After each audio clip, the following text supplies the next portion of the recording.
Well, the heat wave last week may have left us with lasting impacts to our farms, our sea life, our rivers, and our water supply. The temperatures, as you know, broke records, leading our snowpack in the mountains to melt at a rate that we have never seen before, and raising questions about the human and environmental impacts, especially if we see another hot streak this summer. Water is rushing out of the mountains at a record rate. At Mount Rainier, rivers running through the park are washed out. The popular Paradise Visitors Station barely has any snow. A plentiful winter that left us an above-average snowpack at Rainier lost 30% in just 4 days. That snowpack is is an effective reservoir to get us through the dry summer. The water supply for much of Washington, according to state climatologist Nick Bond.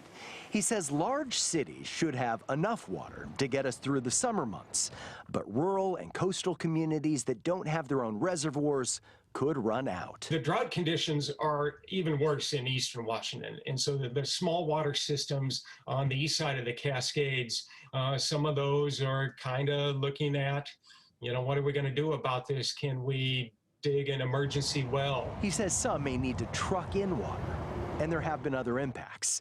Some are calling it a mollusk massacre. The heat wave killing off shellfish. One expert in British Columbia estimating the heat wave cooked and killed more than 1 billion seashore animals. Satellite images show the rapid snowmelt in the mountains created a runoff of mud and silt from the Puyallup River and others. Rising water temperatures in rivers and streams could also threaten our salmon. It's a good reminder of how dependent we are on the weather. That's Brent Bower, senior service hydrologist with the National Weather Service in Seattle. Safe to say you're a water expert for the government? That would be one way to put it. Yes, I guess so. He says farming communities that don't get water from the mountains face the biggest concern.